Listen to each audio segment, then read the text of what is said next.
She is with Kittelson Associates. And been one of our partners in crime over the last 2 or 3 years in developing our Transportation Resiliency Master Plan. So she will be presenting on it. Thanks, Sarah. Everybody awake out there? You can get John to tell us some more jokes. I got them all. I'll give you the eye if I need your help.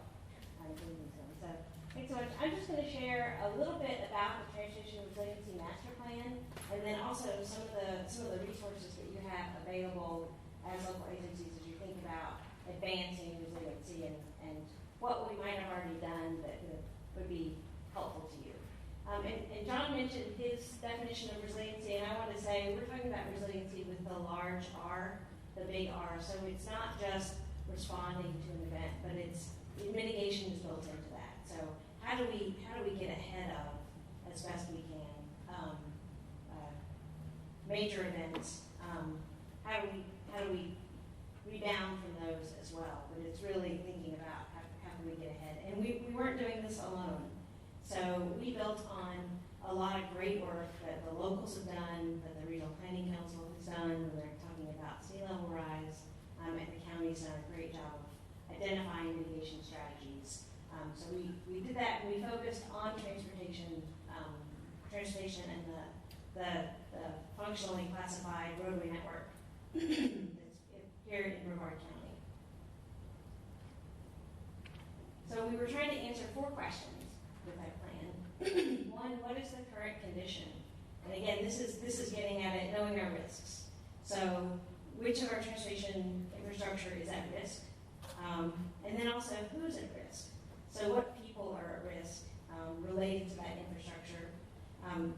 What is most important? Not all roads are the same. They don't serve all the same critical assets. So how do we start to prioritize? We are a coastal community. Newsflash, I think everybody knows that. But so we can't do everything all at once. So how do we think about prioritizing our resources? And then what actions are most important for us to take moving forward? We started with a whole long list. We decided not to share all that with you. We narrowed it down. We worked with a task force of subject matter experts, locals, regionals, agencies, to identify the shocks and stressors that we felt like we should focus on for the purpose of this plan. And we also identified future conditions or scenarios that we were going to use for planning purposes. So this is a plan we are looking to the future, 50 years and beyond is kind of what we were initially thinking. And so for each one of these shocks and stressors, we identified what were the condition that we were going to plan for. So for storm surge and wind, we were planning for a category 3 hurricane as we developed our vulnerable maps. For flooding, we used the FEMA 100-year floodplain. We know those things are in flux, and I think as was mentioned earlier, excuse me, you don't have to be in a floodplain to be impacted by flooding. So we used the 1-year floodplain, best data that we had at the time. I think moving forward, we'll have better and better data for that. For sea level rise, we used the 2100 NOAA sea level rise curve, and that was consistent with the adaptation plans and the vulnerability assessments that have already been done by the TPO and by the locals. For fire, we used the wildlife hazard potential data set, and we also looked at smoke. So smoke is, we looked at a half mile around where fire would occur, those high frequency, high potential for wildfires. And then for shoreline erosion, we heard a lot from the DOT partners about shoreline erosion. We looked at 200 feet from the Indian River Lagoon, the Banana River, and the Atlantic Ocean as what we were planning for. And I mentioned we didn't do this alone. We worked with lots of folks, not only the TPO board who adopted the plan just a few months ago, the committees, but we worked hand in hand with the task force. We understand that we don't know everything about these shocks and stressors. There's a lot of technical data that goes into this, and so we worked with subject matter experts as advisors on the task force, as well as local governments, the county, the agencies that are already thinking about these things. And then we also identified, I'm going to grab some water. Thank you. We also identified subject matter experts. So as we were looking at key shocks and stressors, we wanted to make sure that we were talking to the fire people about fire. One of the most helpful, I think, conversations that we had throughout all of this is really talking to the maintenance folks. They know where the problems are. They know how many times they've fixed this part of US 1, and I think that was demonstrated today. So we need to make sure that we're talking to folks who are already out there on the ground doing these things, because you can't look at data and maps and know everything. Thank you, Sarah.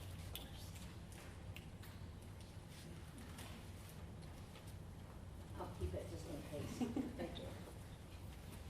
And we didn't do this alone, so we worked with federal, regional, local, and state partners as we were moving through this process. Excuse me.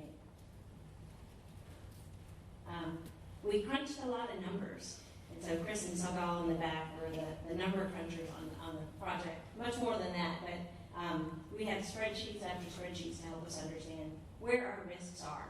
So for each shock and stressor using that future scenario, we mapped what are our impact areas for that shock or stressor, what infrastructure overlapped that, the segments of that infrastructure that overlap that, and then map the vulnerable transportation infrastructure based on that. We also wanted to make sure that we were paying attention to vulnerable populations. So we looked at transportation disadvantaged populations.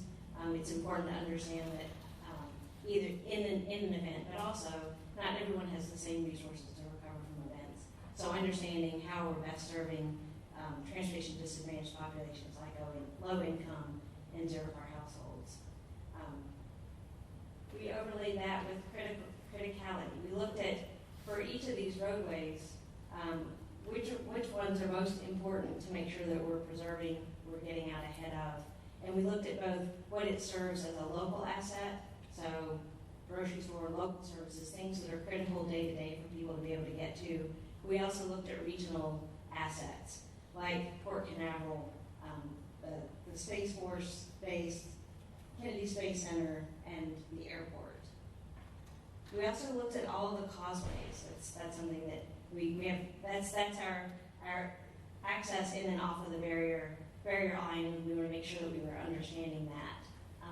And so this is just a snapshot of what we consider a very pretty spreadsheet that has whole lots of data in it that we're happy to share with folks. But we overlaid all of that to understand what are our most vulnerable corridors for each shock and stressor, and then which are the ones that are most critical to get out ahead of.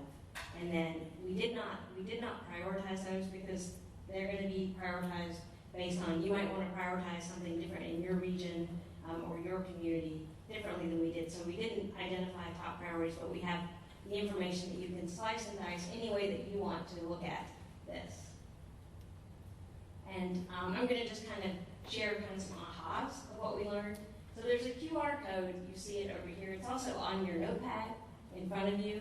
It's also on all of the posters. So all the information that we have developed is available to you. You can get to the website. You can also get to the nifty videos that Sarah's been playing for us. So that's your kind of one-stop shopping for resiliency information. So just kind of share a little bit about what we're finding out there. And so this is mapped.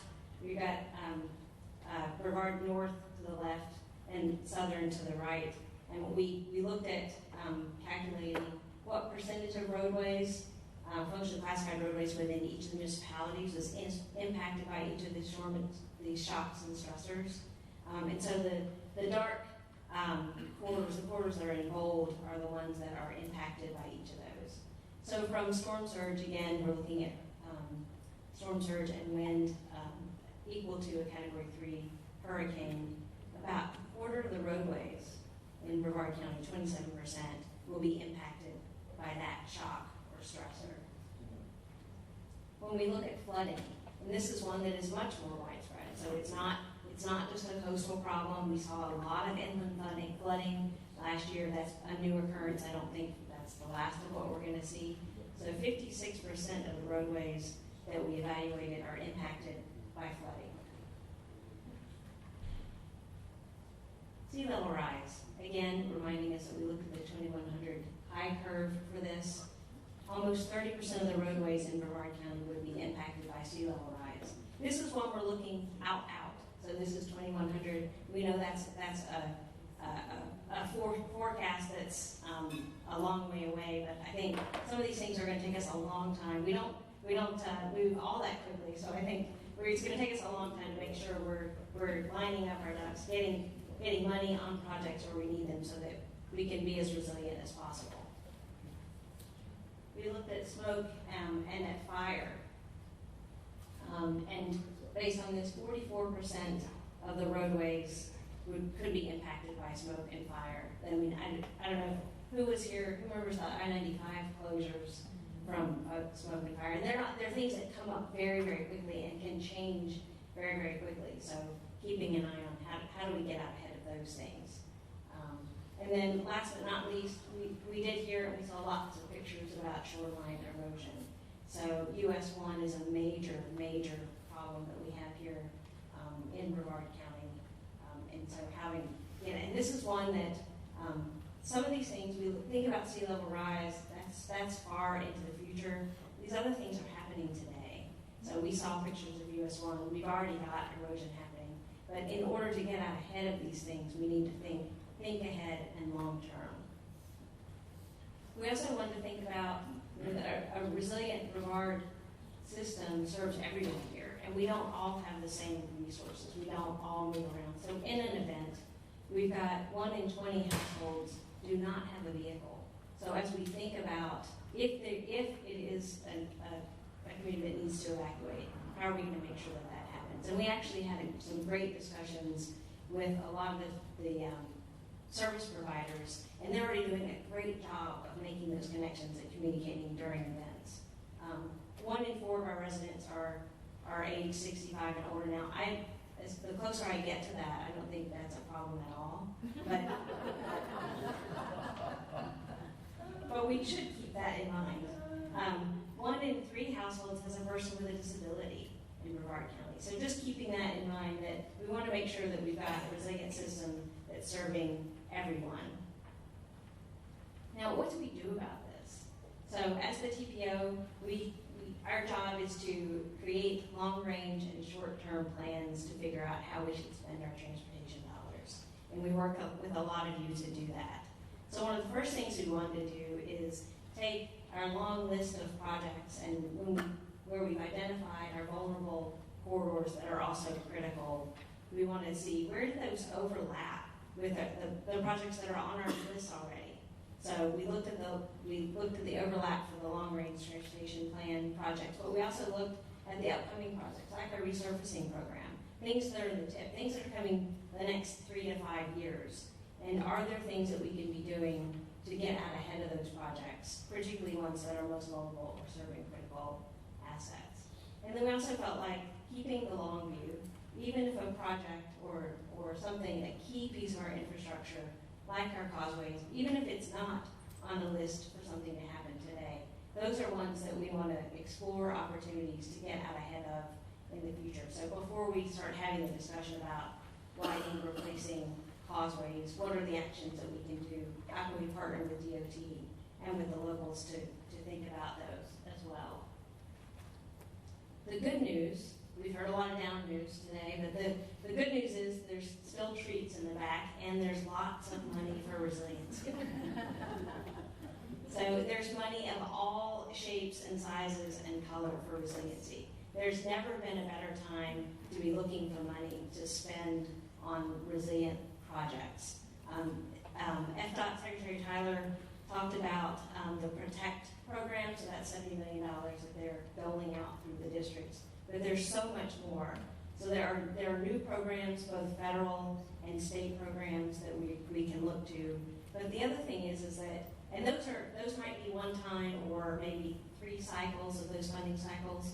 But in addition to that, a lot of the regular funding programs that are in place that are discretionary or are just formula have aspects or eligible criteria that make our projects that look for resiliency more easy to fund. So it's resiliency is kind of like this overlay that's happened in the last funding cycle. And so there are lots of ways that we can get at this. We can use this money for, and I'm going to remind ourselves that this is, so most of this money, we've been doing a really good job, unfortunately, of capturing the emergency related. So when things have happened, how do we recover? These I'm talking about are the mitigation dollars, the things that we can do to get out and make sure that our infrastructure is more resilient from the get-go. And that some of these programs don't require a local match. And some of these programs are ones that local governments can pursue, NPOs can pursue, and states can pursue. So we want to continue a dialogue about what are some things that we should be pursuing together. We have lots of resources that we're happy to share with you. So there's lots of data that went behind all these, what I consider beautiful maps. So there's data, there's maps, there are booklets, there's information booklets as you want to start a dialogue. We've tried to make it very easy to have a discussion with people who didn't previously know what resiliency was or didn't really understand why they should think about it. So with that, I can turn it over to Sarah to talk about next steps. Well, we can open it up for questions first, or any kind of discussion. Anyone have any questions for Mary about the plan and development? I was just curious.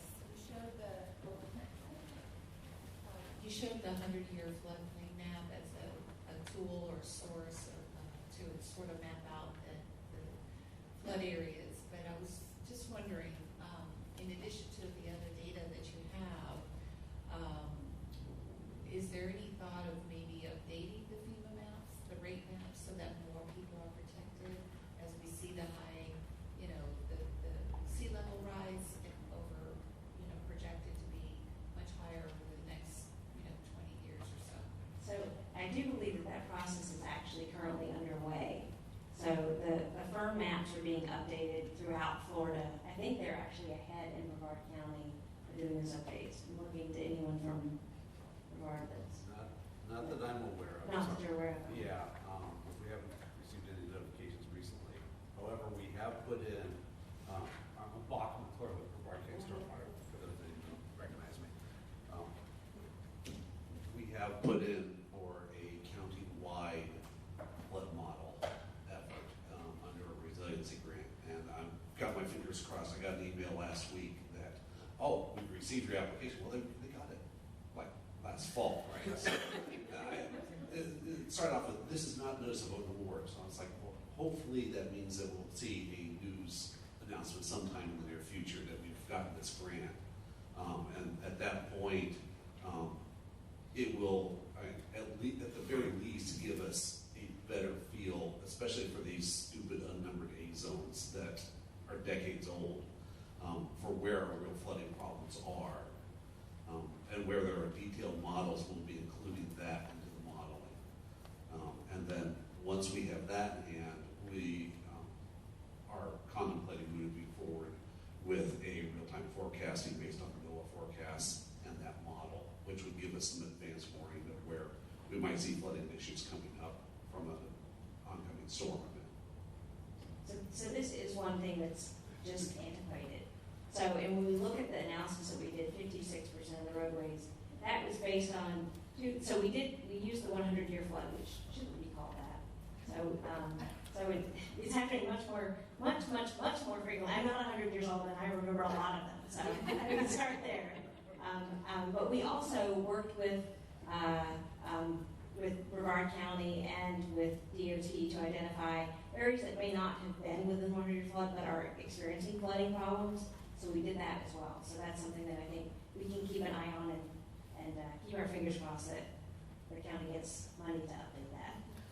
I think it should also be noted that we only looked at functionally classified roadways. So this does not include a lot of those smaller local roads. So we focus then on our spinal network and what is federal aid eligible that the TPO could make an impact with through their federal funds.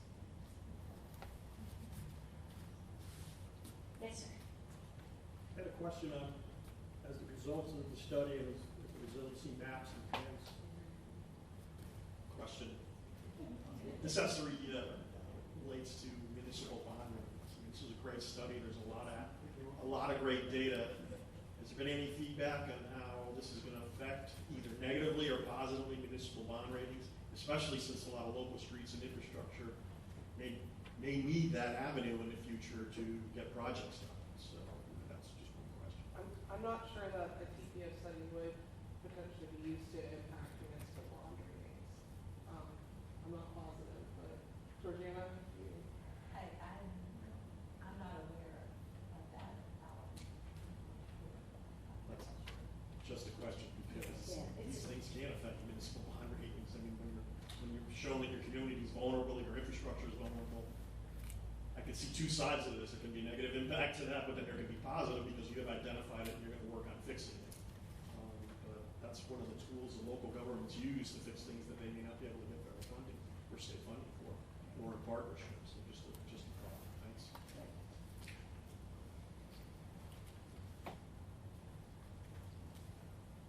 All right, Well, thank you, Mary. thank you. Let's go Mary around.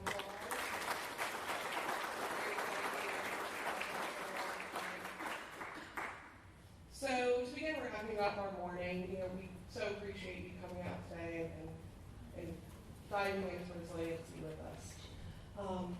So to share some of the next steps of the SCTPO plan to take over coming out of the Resiliency Master Plan, we plan to integrate resiliency into existing projects. So as Mary mentioned, we're already looking at what projects are coming up and what projects we need to be considering, and how could those projects potentially be improved or include resiliency aspects within them, or how are they already including resiliency within those projects. We plan to explore new funding opportunities for key corridors. Some of you know we've been working on a grant screening tool for transportation projects. This also includes resiliency as an element within it. Public education outreach program. The videos that we've been showing throughout the day were developed during the plan as a tool to communicate to our public. Is when we began the development of the plan, we tried to start engaging the public via social media. And what we found is we weren't speaking the same language. They were not understanding what we were trying to say. And so we thought that we needed to go back to the basics and teach them about what does transportation resiliency mean? What do we mean by a shock and stressor? Why does that matter to you as a citizen? So going back to a common theme of the day, we are incorporating the Resiliency Master Plan into our 2050 long-range transportation plan. We will be getting that plan this summer. So all of our local governments, get ready. We're for another 2 years of LRTP development. And then finally, we hope to conduct some corridor level studies on specific corridors that are really rising to the surface. As Mary mentioned, we did not prioritize a list within the Resiliency Master Plan because we wanted to leave it up to our local municipalities to be able to choose what their priorities were based on whatever factors are important to them. However, there are very, very clearly some corridors that have very high scores and being impacted by multiple shocks and stressors and serving multiple criticalities. And so we'd really like to go in and take a deeper dive and actually find resilient solutions for those corridors. So with that, I'd like to bring Georgiana back up to close out today's symposium. All right, well, thank you, Sarah. I have learned so much today. This has just been very informative. Resiliency in action, I love that, and this is our call to action here. We encourage you, our local governments and everyone to partner and collaborate with the Space Coast TPO and FDOT to integrate resiliency into transportation projects. I know that the department is doing a tremendous amount, but as we all participate in scoping meetings for upcoming design projects, and I'm specifically talking about state roads, or perhaps even lap projects, you all have the local knowledge, and so I encourage our local governments to make sure you have the right person at the table, whether it is a virtual meeting or an in-person meeting. you have the local knowledge, and I think that is very critical as we move forward. You know, being mindful of those type of issues and solutions regarding resiliency. You know, we're all looking for ways to improve safety and making our roadways more multimodal. I mean, it is kind of, it's integrated into every DOT project. We should be doing the exact same thing regarding resiliency. Help us educate the public about resilient transportation and resiliency in general. Abby is very active on social media. She does a tremendous amount educating the public on transportation and a whole host of projects that the TPO is involved in. But you can share our posts on social media, and we can do the same for you. It's about resiliency in general, people, process, and infrastructure. I love that. You know, we can share each other's messages, whether it be on social media or with our friends and our family. So there's so much that we can do. Develop community champions and continue to develop those partnerships is going to be very critical. And you can also contact the TPO to speak to your communities and your organizations. You know, we look forward to starting the conversation on a broader level. So we have a lot more work to do. We have this beautiful plan, and Secretary Tyler talked about plans. Well, we have a lot of plans at the Space Coast TPO as well. It's our culture, but we want to implement projects. We want to, you know, have sustainable changes, solutions to some of the issues that we're dealing with. And so we are in this together, as I've heard people say several times. So we are just very excited about the plan and the opportunities for the future. So on behalf of the TPO, I just want to thank each of you for taking the time this morning to learn more about transportation resiliency. I thank Secretary Tyler, Suzanne, and all the presenters, the panel members. I want to thank Sarah, who has been the project manager on this master plan, and she has worked so very hard. And our Kittelson team, I know Mary, we have worked very hard on this, and it's just excellent work. We have been recognized through the statewide NPOAC as a best practice, a best planning practice among all of the 27 NPOs throughout the state. So we're very proud of that, and Sarah presented at the NPOAC last month. So we're excited about the initiative, and you know, we're looking to the future and how we will shape a more resilient and sustainable Space Coast. And I also want to thank our TPO staff, who has worked really hard in setting up this event here today, this symposium. So thank you for being here, and have a wonderful day.